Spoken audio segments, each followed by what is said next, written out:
Can anyone excel in math and science? And are we just missing some learning tricks? And if so, why no one teaches us those tricks? Hi, and welcome to my channel. My name is Roy Yosevich, and in this channel, I host and speak with the most interesting and influential people from all around the world to discuss science, theology, learning, productivity, creativity, and artificial intelligence. And if this is your first time in this channel, please consider subscribing, hit the bell button, and move on.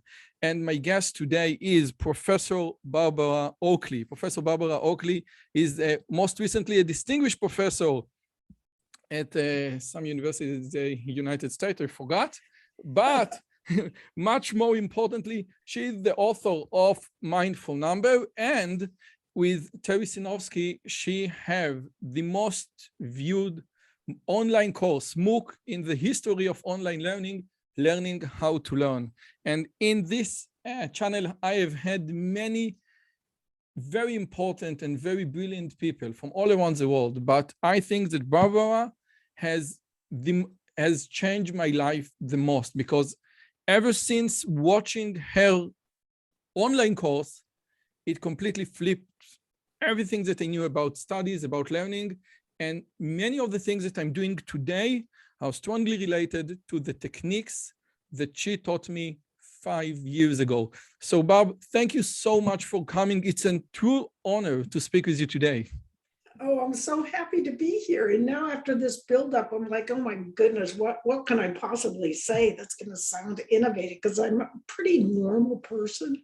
So, I think that if anything, what I give is how to learn effectively if you're just a normal person. So, but you're not a normal person. So clearly it works for many more. Okay, thank you so much. It's like in my YouTube channel, I have over 10,000 people, and many people approach me and say, wow, I'm very excited to speak with you. And I feel exactly the same today. Now, I was wondering, I would like you to tell your story, or I don't want to waste like such a precious time with you, but I think that nevertheless, your story is so inspirational and so important, because in your high school, in your youth, in your childhood, you didn't think, you were convinced that you are suck at math. And this is like and you're like a professor of engineering nowadays, and ever since 1988. And what changed your perspective? Because we know that you went to the army and learned Russian, and you have a Bachelor of Art in Slovakian language. But what was the pinpoint, the one thing that made you think, hey, maybe I can also learn math, chemistry, engineering, etc.? Well, I didn't know for sure that I could learn these things, but what motivated me was that I couldn't there were no job opportunities opening up for me that had the kind of work that I was interested in, that could do something that really sort of lifted my spirits and got me excited. And I was 26 years old. I was going to get out of the army. I had followed my passion and learned Russian really well. And nobody ever bothered to tell me that following your passion is just not enough, that it can put you into sort of a career box. And if your passion is very limited, it can really put you in a small career box. There was nobody out there looking to hire, or very few people that were looking to hire experts in Slavic languages and literature. But so I was really motivated to try to get a job in an area that I could see was going to be opening up in the future. And that involved technology, and it involved engineering. And so I thought, well, I always kind of prided myself on being adventurous and looking at the world through new perspectives. And then I realized, what could be more alien to my entire personality than engineering? I was like the typical proverbial language person, and I couldn't do math. It was just like, I just wasn't a math person. And I just thought, well, if I'm supposed to be adventurous, then this is a really terrific undertaking for me to just see if I could try to do it. And I remember that first couple of semesters, especially the very first one, going, oh my word, what if I can't do it? And what I did was I gave myself like extra time. I didn't take a bunch of courses. I just took a few courses in, remedial high school algebra to get started, and then basic chemistry and so forth. And slowly I worked my way into it. And as at first I would like work at my studies for 6 months, and then I couldn't take it anymore. So I'd go out and work out on Soviet trawlers as a Russian translator. So I'd go out there. Because your father told you to. Because I did my homework, Barb. I actually did my homework. You really did, because they called me, that company. I had applied for them, and they called me and said, we've got a job for you. And I said, nah, I'm just starting to get into chemistry, and I should take chemistry this summer. And then my father overheard that I was giving up this job opportunity. And that was the one time in his life where he was like, are you kidding me? Because normally it was like, whatever you want to do. You want to join the army? You'll learn a lot, whatever. But anyway, I slowly began climbing my way upwards in learning math and science. And the higher I went, the better I got. And that's because as you gain a neural framework in learning anything, if you learn it well, it will make the new learning come more easily. And so, to my shock today, I am now a distinguished professor of engineering. Who knew? Wealth attracts wealth, and knowledge attracts knowledge.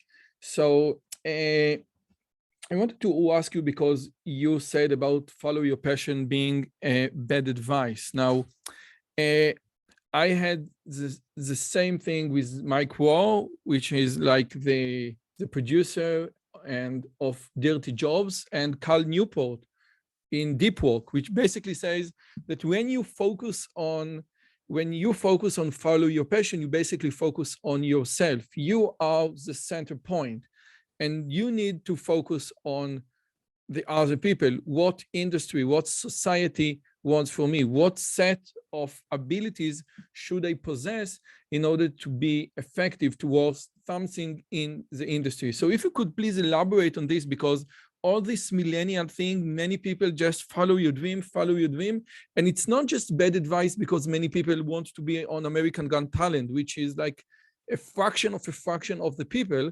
but it's also bad advice even if you want to be a marine biologist, as in Seinfeld, because when you consider what you need to do or what job you want to pursue, you also need to think about what are the possible income opportunities. So if you could please elaborate on this, because I think it's extremely important. I couldn't agree more. I think that part of the challenge, it just shocks me how people can have real cognitive dissonance about their approach to working in the world. I mean, they'll be like, we need to help others. We need to be thinking about others. We need to be, supporting, agencies that are not for profit and really being helpful for other people. But when it comes to selecting your own job, it's like, okay, now you're supposed to be totally selfish. It's just follow your own passion. Don't think about what the world needs. I mean, that's just so, it doesn't compute. It's either one or the other. It has to be a little bit of both. You want to be sort of oriented towards what you like and what you don't like. But the reality is, whether you like it or not, a lot of people get out into the working world.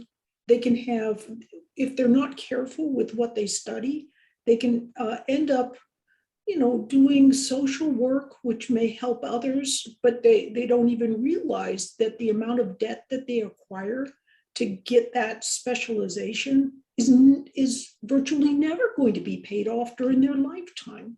Is that really what they intended? And a lot of times, if you ask people who specialized in that afterwards, they say, we just didn't think it through.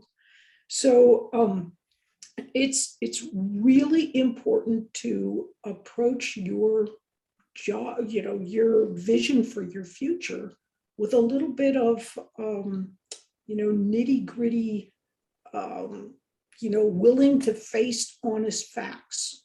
Do you want to be in debt for most of the years of your adult life? Or would you rather have money? And the thing that I think a lot of people don't realize is that if you get, let's say you get a degree in electrical engineering, people will say, it put me in this box.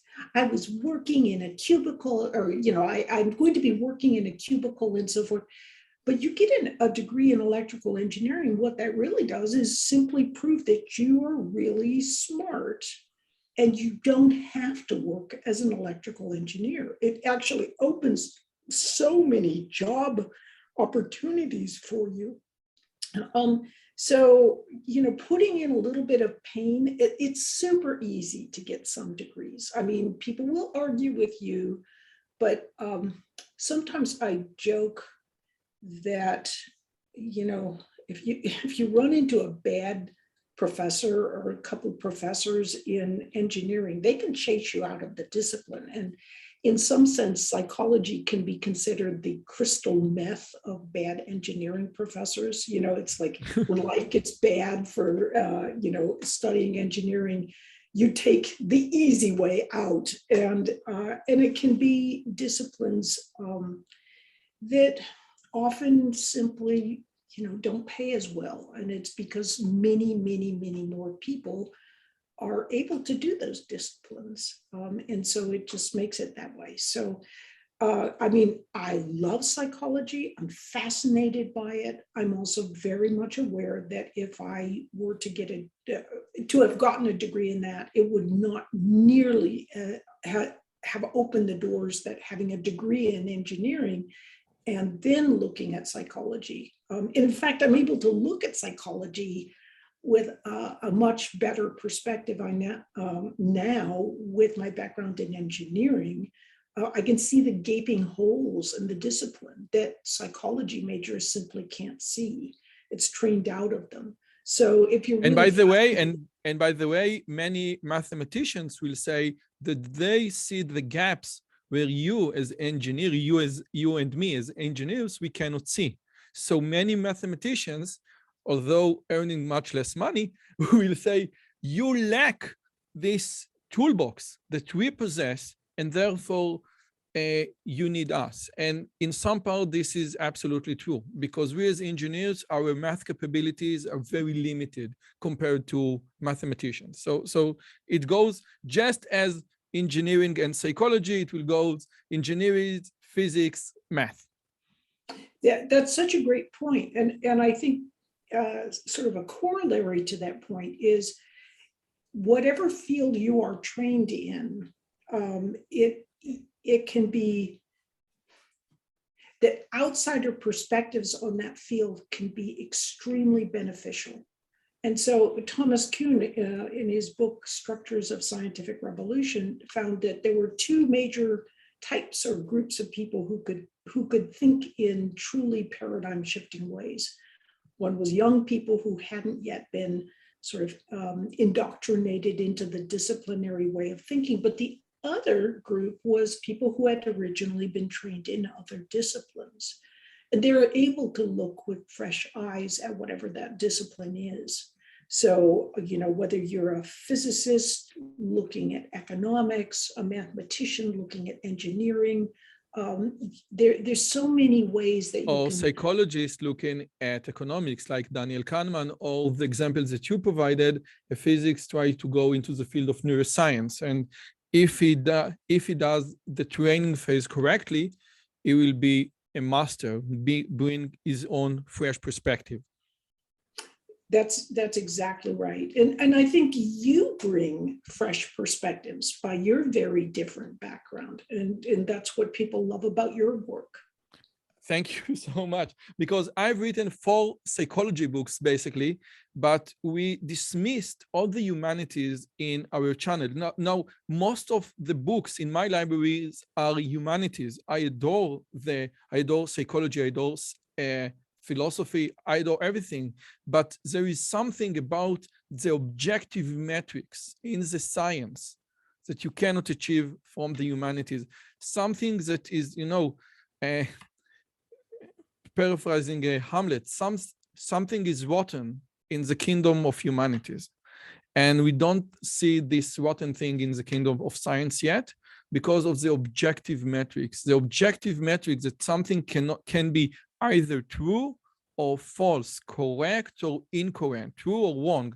And this is something that we don't see in psychology, but we more and more see in neuroscience, where neuroscience is like, the next step towards an objective psychology, which is why I'm very fascinated about neuroscience, okay? I want a straight, clear answer.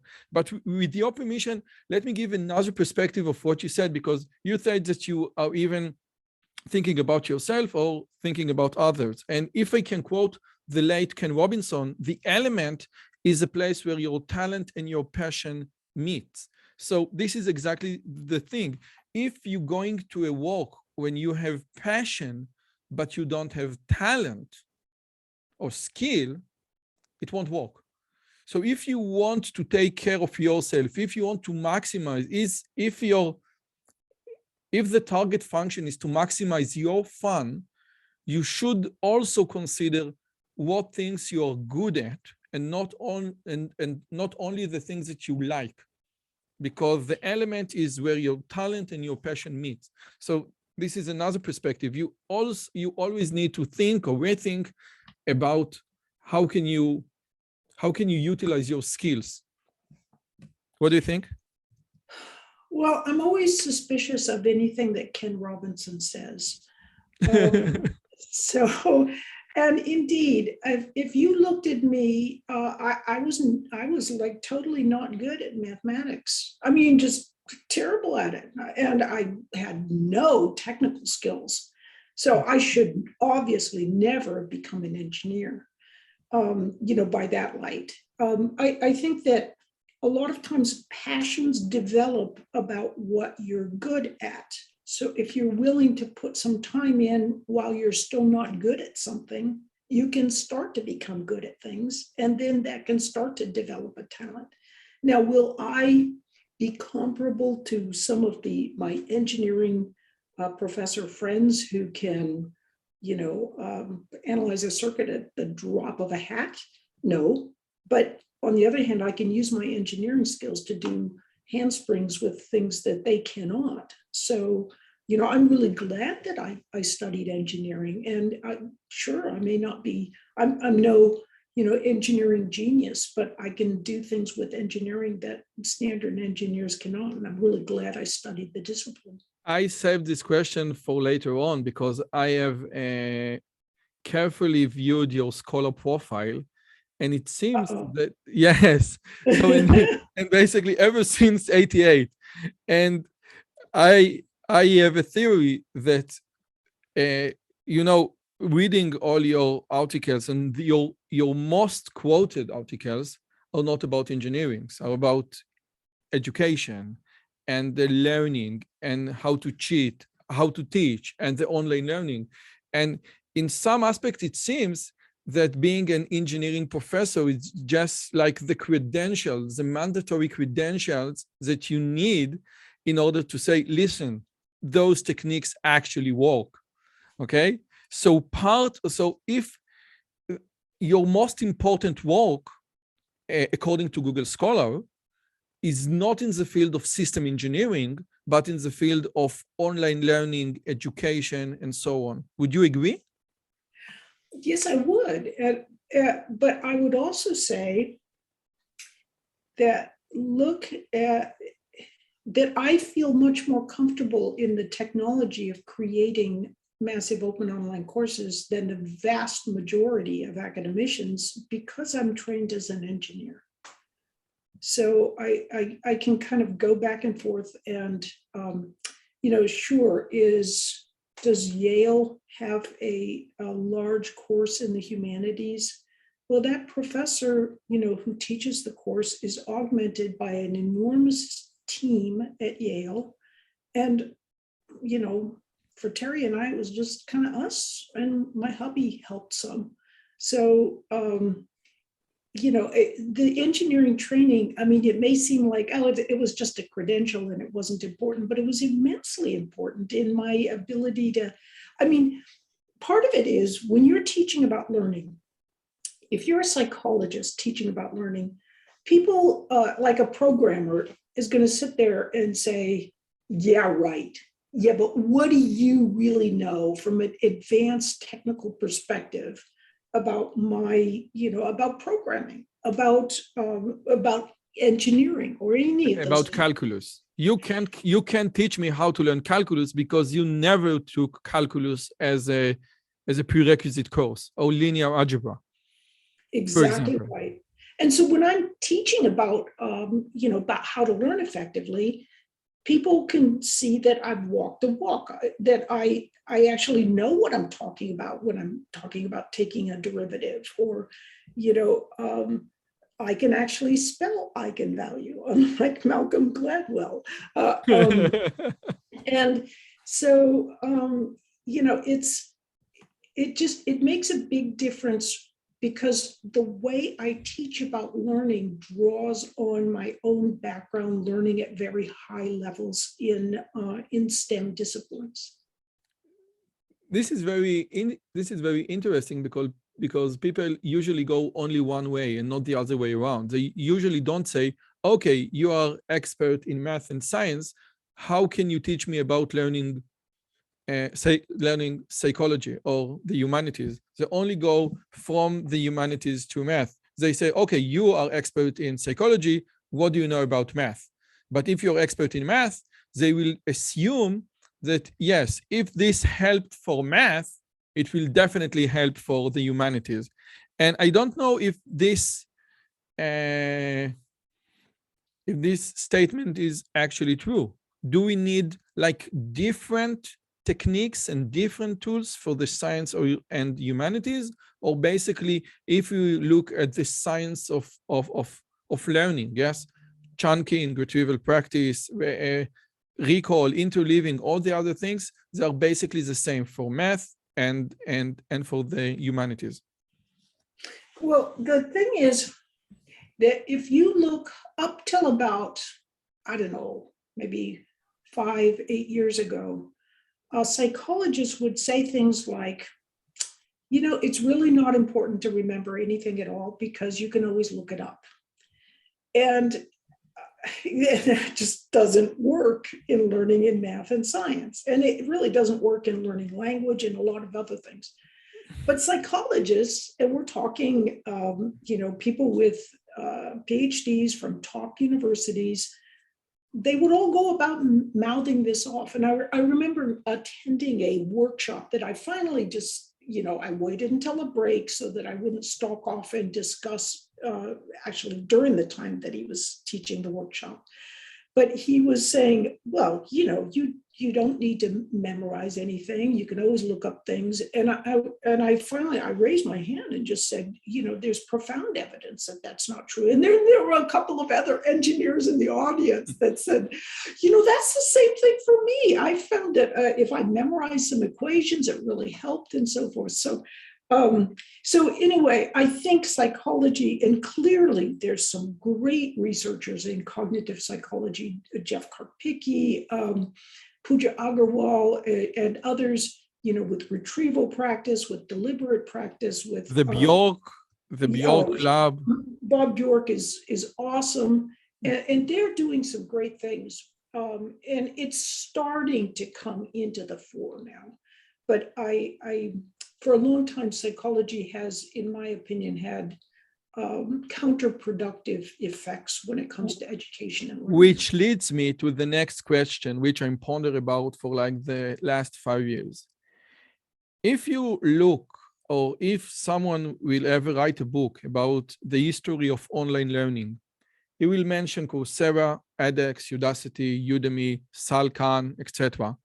And all those people, Daphne Koller, Adwin Nig, Sebastian Thurn, Anat Agrawal, you, Sal Khan from Khan Academy, the guys from Udemy, all of them were trained in the science, in the STEM disciplines.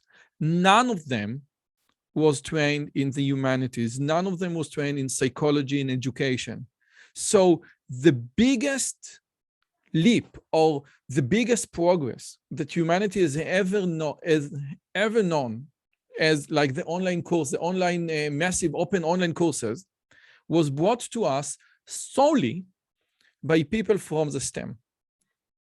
And the people from education and psychology contributed nothing. And my question is it just a chance that all the good achievements, Coursera, edX, Udacity, Khan Academy, Linda, all the things that you can think about, MIT OpenCourseWare, came from the science? Because this is a big question, okay? Why education and psychology didn't bring us this new achievements?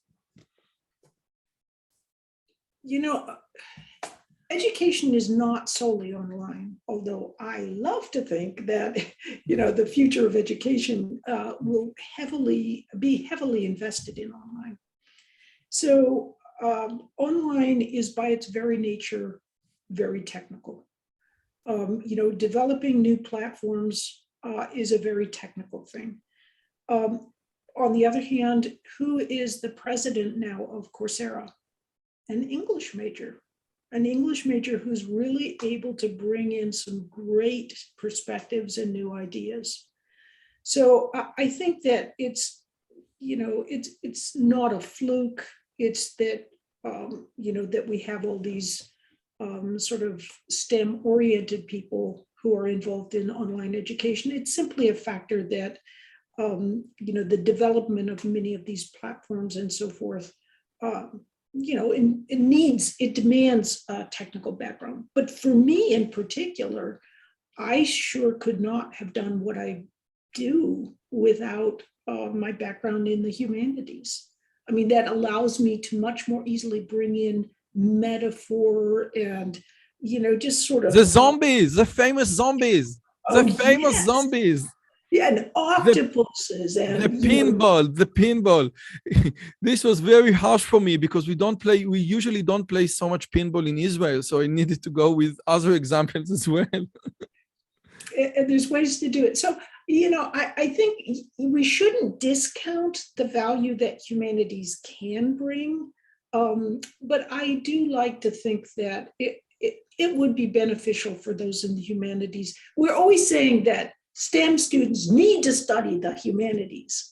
But when it comes to humanities students, we're like, you know, well, you can take, you know, mathematics as poetry, you know, or something like that, that doesn't teach any math at all. And I do think that those in the humanities could, you know, benefit from a little bit more solid and in-depth. And you can't do anything important in philosophy today without learning a little bit about science, neuroscience, and modern physics. Okay, and this is very important. If there is such a gap between philosophy, yes, and conscientiousness, conscious, and free will, and you don't know anything about neuroscience, so your work is like, you know, just a coffee shop chat. Now, which leads me to something that you said, I think 4 or 5 years ago at Google Talk, and you said something that for me was very insightful. And you said, we try as educators to make math as fun as possible and to make coding as fun as possible. And we have like Code Monkey, if you know what it is, like many, and we have like Scratch, and we have many platforms that makes codes or coding very fun, and we make math fun. But math is inherently not fun in certain stages.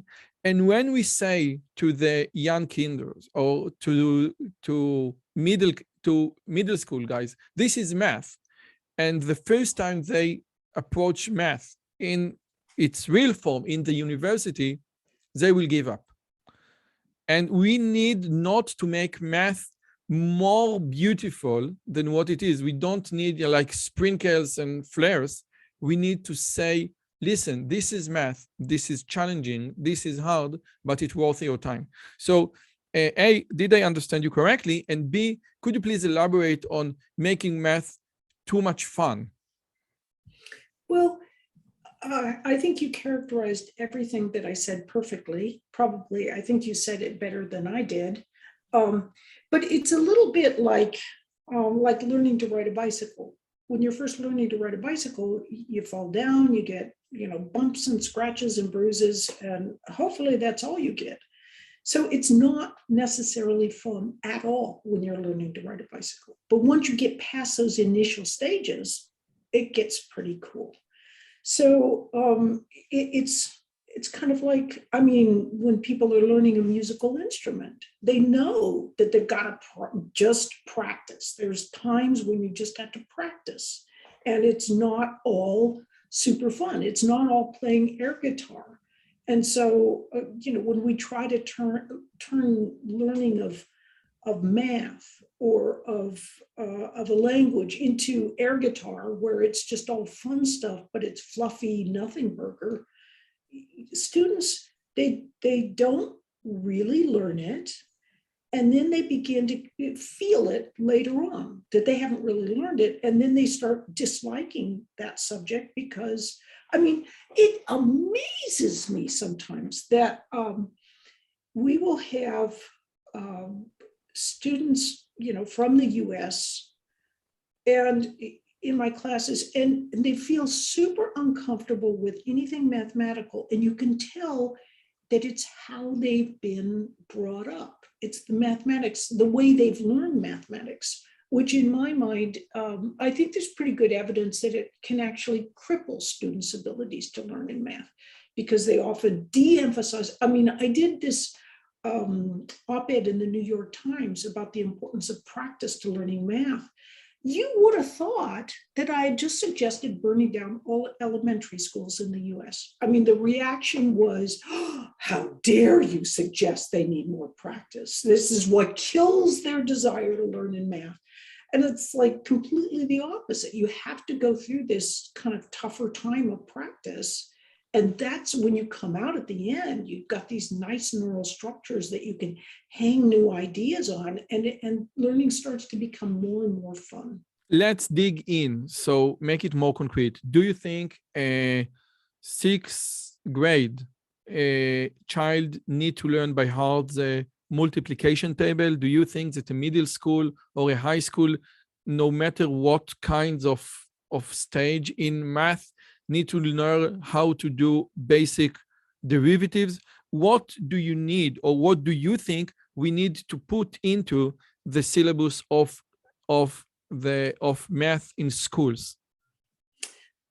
So that's a great question. I absolutely think that there's overwhelming neuroscientific evidence that learning the multiplication tables by heart, so that you can quickly and easily access that information, helps serve as a wonderful neural underpinning for your ability to be successful in learning fractions, in doing algebra, and of course, then that will also lead to greater opportunities for success when you're learning calculus. And Arthur Benjamin, the mathematician, will tell you that if you know the multiplication table by heart, it will serve you well when you multiply other figures or other digits as well, because there are many, many cool rapid math tricks.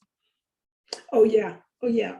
And one thing that gets me is sometimes educators who I otherwise greatly admire will say that a transfer of abilities, or learning in one area is just not transferable to learning in another area, that transfer does not take place.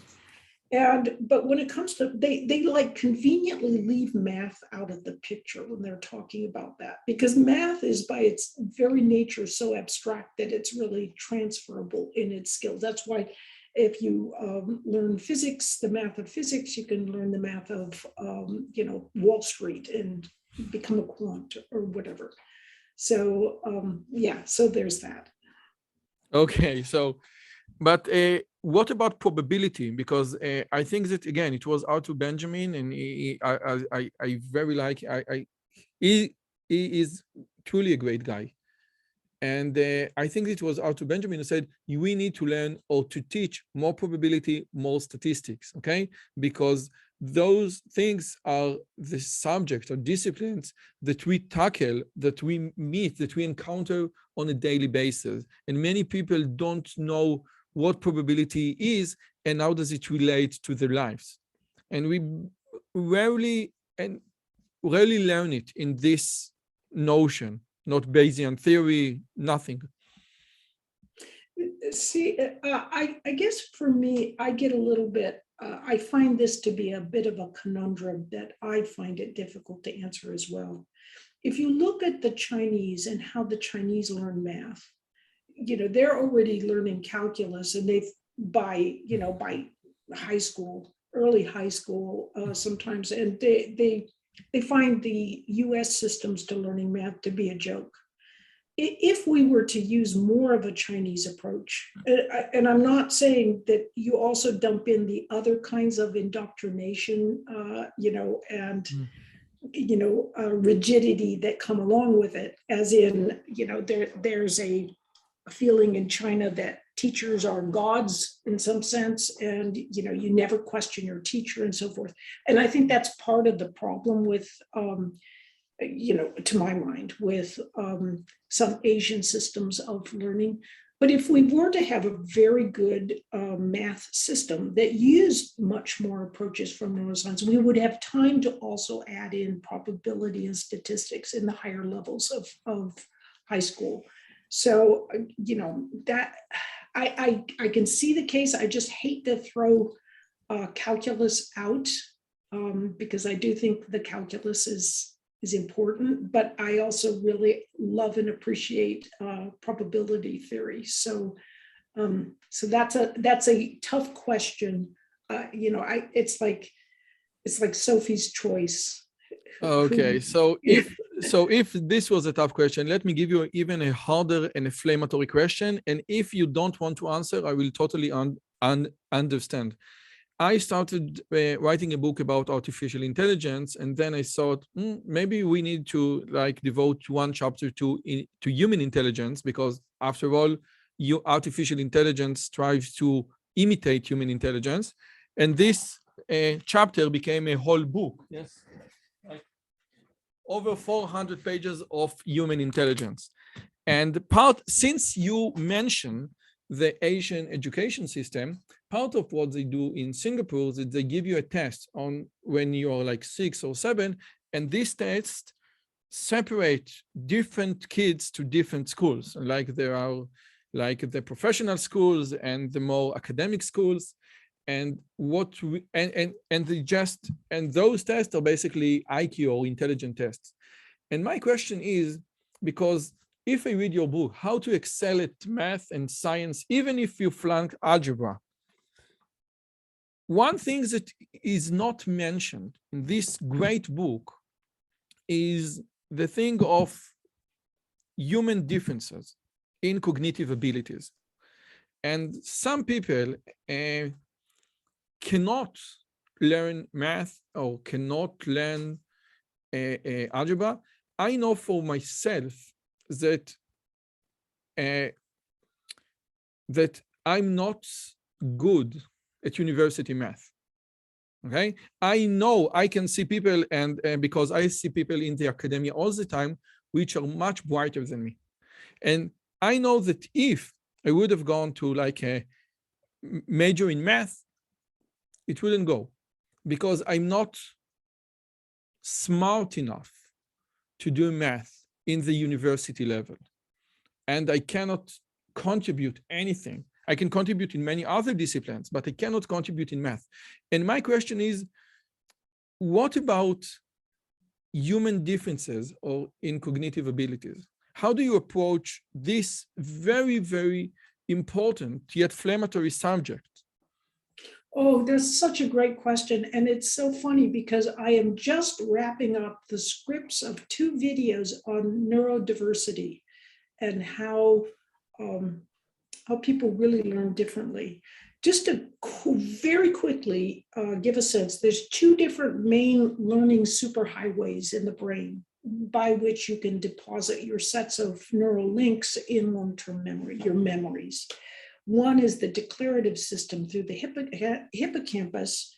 The other is the procedural learning pathway through the basal ganglia. Each type of sets of neural links actually gives different capacities. So you can learn a vocabulary list, for example, through the hippocampal system for a foreign language, but you can't use it very quickly. Only if you learn it through that procedural pathway can you speak the language quickly and fluently. But some people, so one way to categorize many learning differences is by differences in their procedural or their declarative learning systems. So for example, those with dyslexia can have severe challenges with learning through the procedural system. The same with dyspraxia and other sort of related kinds of things. So a little bit of that, and they can still learn okay, but the more you go along those lines, the harder it becomes to learn. So let's take Steven Spielberg, for example. He has dyslexia. When he's reading movie scripts, it takes him twice as long to read a movie script as it does other people. But this doesn't mean he doesn't read movie scripts. It just means when he does read it, his condition makes it harder, but at the same time, it makes him pay more attention to what's going on.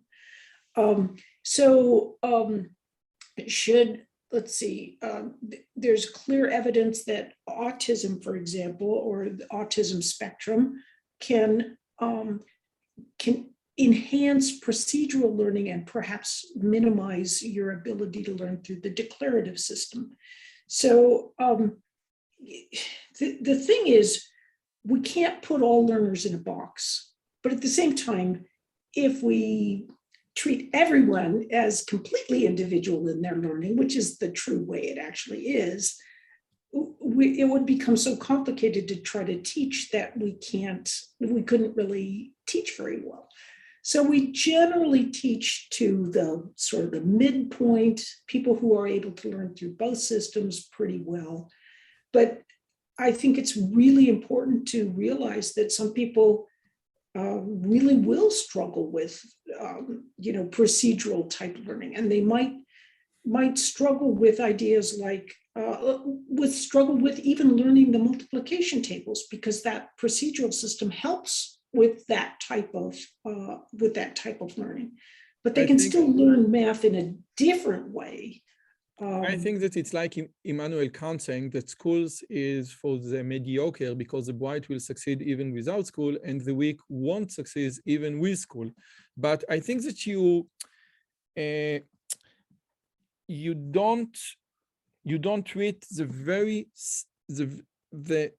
pinpoint hard subject that some people, no matter how hard they work, will never be able to acquire, to understand certain ideas. Would you agree that this statement is true for some people?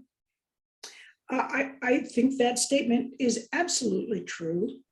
But there can be, sometimes it's exactly as you say, but sometimes there's surprises as well. So for example, a person with dyslexia, sometimes they can't even read the words on a page, but they can look at images and see patterns there that nobody else can see. With your permission, I think that although the Steven Spielberg example is correct, it's a bad example since it's a romantic example, okay? And the US Army doesn't recruit anyone with IQ of below 85 because after 100 years of research, it came to the conclusion that no matter what the training process will be, I cannot train anyone with IQ of 85 and below to be beneficial for the US Army. And the US Army has, as you know, many different jobs. Not all the people in the US Army are Navy SEALs, and not all the people in the US Army are intelligence.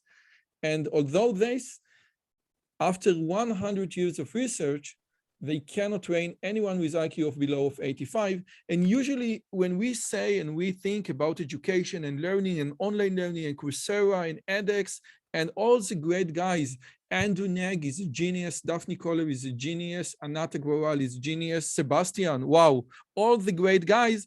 And it seems like they don't understand that not all population are like them. Well, that's true. And a lot of the top Coursera, the Coursera universities are by their very nature the best universities in the world. And so they often teach kind of expecting their students to be amongst the best students in the world, just like they get at Harvard, Yale, or whatever. But I'd like to flip this around. Yes. Be my guest. What we've focused on through most of this discussion is people with average or above IQs.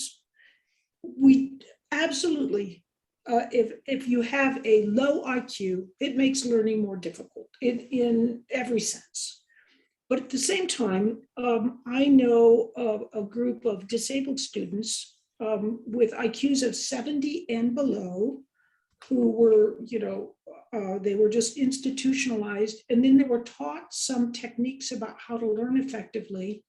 And do you know that these students even began attending college? Now, were they superstars? No, I didn't know it. And it is very surprising because on this podcast, I have spoken with the most prestigious IQ researchers in the world. And I think I'm very, I know the literature, even the modern literature, and this is very surprising fact. If someone with an IQ of 70 can attend college, this is a very surprising fact. And, what they were doing was taking introductory elementary courses, but they were told that they could never take anything.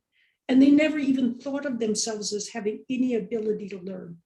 But once they learned through a very long training program of learning what is the Pomodoro technique, what is focused and diffuse, they need to give themselves time. They can learn these things. And then once they have these learning tools, they are actually able to use them. Are they learning more slowly and not as well, perhaps as others with a average or above IQ? Absolutely. But it's not like they can't learn at all. Are there going to be people who have a very substantive brain damage that is going to make it so they can't learn? Yes. Obviously that's going to be the case. But people can be surprisingly resilient and able to learn things. And I think one thing we have to be careful of as teachers is we can look at some kid and say, that's the village idiot sitting back there. When in fact, that can be a student who's got some real extraordinary talents. And there's lots and lots of stories of exactly that kind of thing. Even Nobel Prize winners who were, stigmatized and anathemized as being, too stupid to learn. Yes, but it's like Malcolm Gladwell, David and Goliath, when he said he had elite institute cognitive disorder. And he says basically, sometimes it is better for you to be a big fish in a small pond, and being the best student and not the worst student in MIT. If you are a worst student in an Ivy League university, you will be much behind the best student in Brown University, for example. So there is something about the psychology that of being the worst, being last, that basically paralyze you, make you handicapped. And if your cognitive abilities are not suited for Ivy League universities, so going into those Ivy League university will be a bad policy for you, because the mentality, the psychology of you will be, I'm the last. And this is what Gladwell says in David and Goliath. So sometimes the Ivy League universities, the elite institute, yes, Google, Facebook, sometimes works against you and not works with you. So with your permission, I want to move on to two modes of thinking: focused, diffused mode.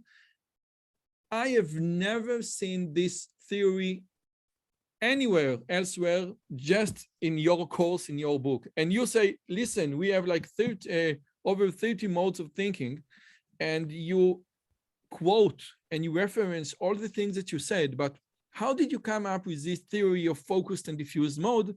Because I have never seen this theory up until I read your book and watched your course.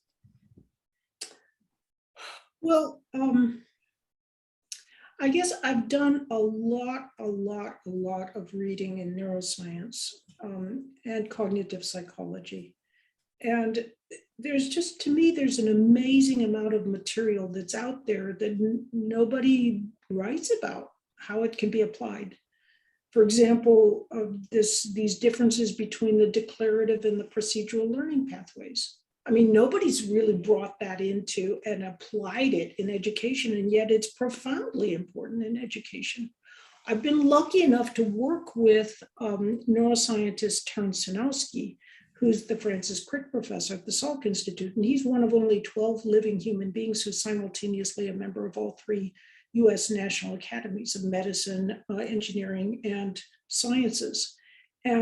So when I would have questions about these things, I could ask Terry. It's like you just go to the pinnacle. He's one of the best neuroscientists around, and he could answer questions. So I asked about these kinds of issues, and it's been really enormously helpful working with him. But it just amazes me sometimes that there's a lot of pearls. But you, Bob, you articulated it. If I ask the average person, well, you know this focused, diffused mode of thinking, he will say, yes, it's the Oakley thing with the zombies. So it's like almost your theory right now. And every person that I encounter and say, are you familiar with the focused, diffused mode of thinking? Yes, it's from learning how to learn. So it's like you brought it to the public. You made it famous. Well, Terry and I made it famous, with learning how to learn. And that's the thing is, before we even started, I was about to launch into a minor rant about the idea that there just aren't enough people who are translating the great research that's being done and like putting it in terms that people can understand and use. And so if there's one gift that I have, it's in taking fantastic insights from research and sharing it with the public in a way that they can really understand what's going on. Now, many people, when after learning your course, after reading my books, say, but gosh, why didn't they teach me this in high school? How come the first time I encountered those things was during my PhD for me, and you probably heard it so many times, that how come I didn't know those so basic things? And many people who read my book say, I wish I would have written them like 20 years ago. So why they don't just teach us those tools? And the teachers that I've spoken with just don't know these tools. But why? It's because we've really only been able to look into the brain over the last 20 years. And we've really begun to understand how it applies to us in everyday life over the last maybe 10, 15 years. And there's a lot of institutional inertia. I mean, everybody is full up with classes that they need to teach in, elementary, middle, and high school. The last thing they want is some other coursework jammed down them. And so it's really because we haven't known these things until relatively recently. I remember when I was studying engineering, I was like, I'm gonna look at this page until I really understand it. And I looked and looked and I reread that page like a dozen times. And finally, accidentally, I turned the page and lo and behold, it all fell into place only when I turned the page. And I remember thinking that, why doesn't somebody like have some kind of information about how to learn more effectively?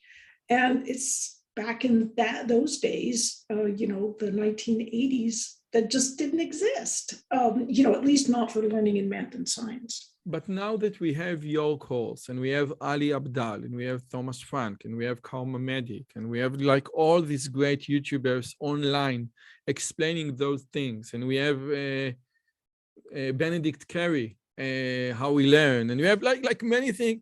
Basically, the education department is becoming less and less relevant. This is and it's not just about online courses. It's not online learning. It's not technology. Interleaving is not technology. Retrieval practice is not technology. Flashcard is not technology. Even if you mention Anki, there is something profoundly different. That the education, all the things that we learn in education, all the PhD conducted there, basically worthless. And what we achieve, like I go to Ali Abdal, I go to Thomas Frank, I go to Barbara Oakley, I go to this great How We Learn, How We Think course in edX, which is what great. And I have all the things right in front of me. Why do I need education institute? Why do I need the Department of Education?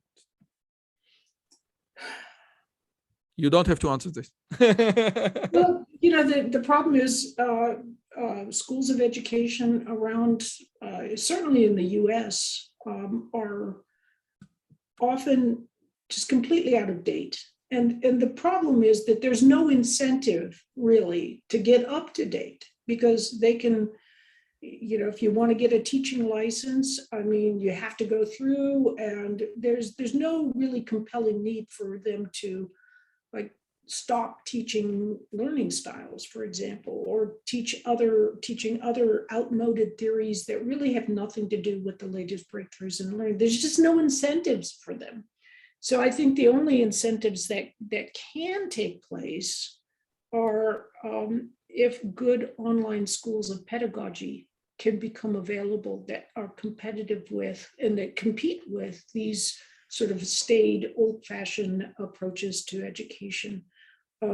Because right now, you're exactly right. A lot of schools of education are just really sadly outdated, and they're teaching things that really are not only not. For example, the research of John Dulunsky, who has had great meta-research of all the study techniques the student utilize, and which one is better and which one is not better. And like highlight is a bad technique, rereading is a bad technique, but retrieval practice, interleaving, active recall are great techniques.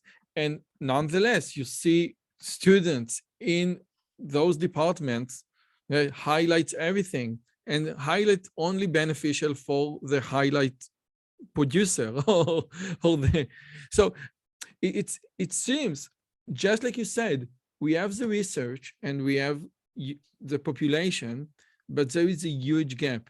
And the only people who tried to bridge these gaps are guys from the STEM. This is my theory. Now, moving forward again, this is a great book, but this was written in, just a second. 2014. But now, lo and behold, when I go to Amazon, I have 2021, Uncommon Sense Teaching, Practical Insight in Brand Science to Help Students Learn, from Barbara Oakley, Terry Sinofsky, and Beth Rogowski. She must be Jewish. Okay, so my question is, what is new? what is new in this 2021 book that you didn't write in this book? Oh my What did gosh. you learn? What did you learn during the last 7 years? Oh, so much that it would take a book, like Uncommon Sense Teaching, to tell you. And really, and so there's associated with it is a massive open online course. We've done the first one. It's called Uncommon Sense Teaching. And like the book, it's got spectacular ratings. And some of the comments say things like, you know, I've taken Learning How to Learn, I've read A Mind for Numbers, and this is completely, you know, it's a completely different perspective. It brings in all these new insights that weren't even discussed. Some of the things that you wrote here, would you consider incorrect right now? No, not at all. Okay. In fact, sometimes I'm surprised at, you know, wow, it really is borne out. But what has changed is that now I understand the why better. For example, in A Mind for Numbers, I talk about sort of when you're learning to hit a baseball and you practice a lot of times so that you can do it without thinking about it and so forth. And that is relevant to learning to be quick when you're doing mathematical, you know, like multiplication or working with equations and so forth. I didn't understand why that was the case. It is true, but I didn't understand why.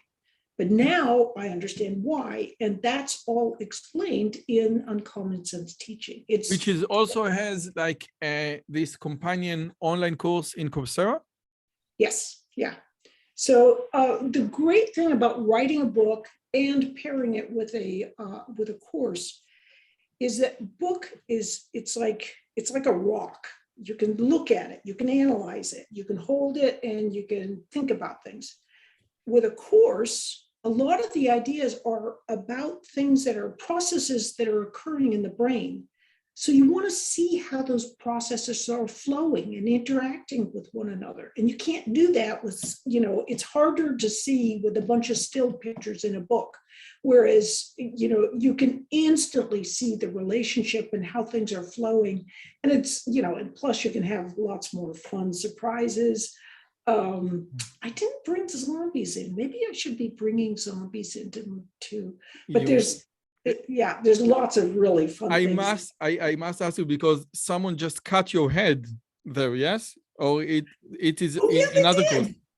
They did. They cut my head. Oh yeah, it's when I was laughing about the fact that I was like to my chemistry teacher in 11th grade. I was like, "Come on, Mr. Fry, see if you can put it in my brain," you know. And then they took my head and kind of flipped it open. I must ask you some political question because it's like going from I don't know, Fox News to NBC.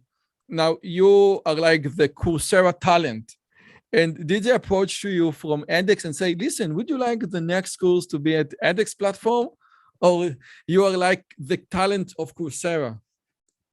Oh, well, edX did approach me to be a talent for edX. And they sang me sweet nothings, and I created a course for them called Learn Like a Pro. So we have Learning Like a Pro, which is the blue book. Yes, the blue book, yes. Learning Like a Pro. We have Mindshift. Yeah. We have, okay, so Mindshift and Learning How to Learn, both in Coursera. Learning Like a Pro is edX. And then we have, just a second, don't tell me, Uncommon Sense Teaching, which is on edX, on Coursera. On Coursera. And it is online right now, or you're just preparing it? No, the first of 3 MOOCs is online right now. So, and I have to tell you, it's super good. If you even just go look at Uncommon Sense Teaching Coursera, look at the ratings, it's like... So it's going to be like a nano degree, like yes. I think that they call it specialization. So 3 courses. Exactly right. Yes. Yeah. So there'll be 3 courses. The first one is out, and it's people are just loving it, and I love creating it. To me, it's like art form. You know, one of the things that I mention all the time is the production value of learning how to learn. Like the most viewed course, online course ever was not Hollywood. Nevertheless, the content was so good that it didn't even matter. And when we think about okay, we need to add more animation and we need to have 3D thing. Listen, learning how to learn was shot with a very simple green screen and zombie-like PowerPoint presentation, and it's one of the best courses ever. So don't get into too much all the accessories. Just give me the best stuff or the best materials that you could give me. I think what a lot of universities and professors do, they think that if they put a bunch of money into, montages of the campus and, all that kind of stuff, and that actually, it's just like a nothing burger. It doesn't add anything. And they don't use metaphors. They don't use moving visuals. They don't use humor. They don't use a little bit of surprise here and there. The thing is, if a school of education had done a course on learning, they would have done 2 weeks on the history of education, 2 more weeks on how babies learn, 2 more weeks on theories of learning, and then maybe a little tiny bit at the end on how you really learn. And we just flipped that, we threw out everything that wasn't, actually practically useful and wasn't based on sound neuroscience or cognitive psychology. And we used metaphors to take people into very in-depth concepts from neuroscience, and people can get them, and they just love this. So, it's when you can get yourself to look with a new framework at a very old and out-of-date field, people can really just fall in love with what you do.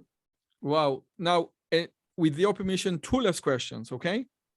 Is it possible?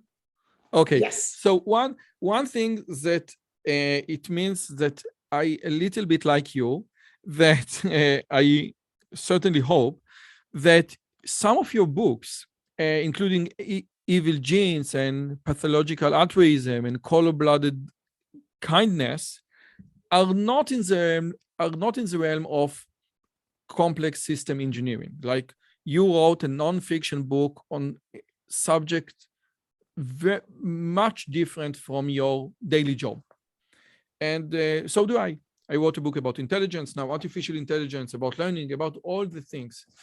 And I would like to hear from you, how do you approach this subject when you want to learn something new, okay, about altruism, about all the things?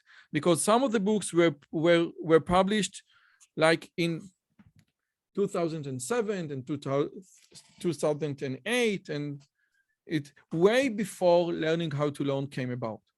So first, how do you decide upon a subject? And when you decide, do you have like a procedure that you follow in learning those new things? Because this is a new topic, and a new topic is like a blue ocean. So what's your procedure when you're attacking a new topic? This is very interesting question. I decide because I just get curious about something. And usually I'm asking myself a question that seems very, very simple. But when you start to look at it, it's a question that kind of goes beyond usual disciplinary boundaries. So my first question that got me started in all of these kinds of things was, why do mean people do what they do? So not psychopaths, but people who are like your boss, who's super nice to you, but then takes credit for all of your work and then stabs you in the back. That kind of person. Why do they do that? That's not a question that's easily answered by looking within a discipline. And in fact, when I finally found a search term for the word, or for that idea, which was malignant narcissism, I found that all the psychology literature just cited one another and had no scientific basis, zero nothing, no citations whatsoever on any scientific search engine. So it was like psychology was just kind of doing this circular citation with no there. And so anyway, what I try to do is I try to really go at the actual basic scientific literature, if there is some. And if there isn't, that tells me right away that that something funky is going on in that discipline.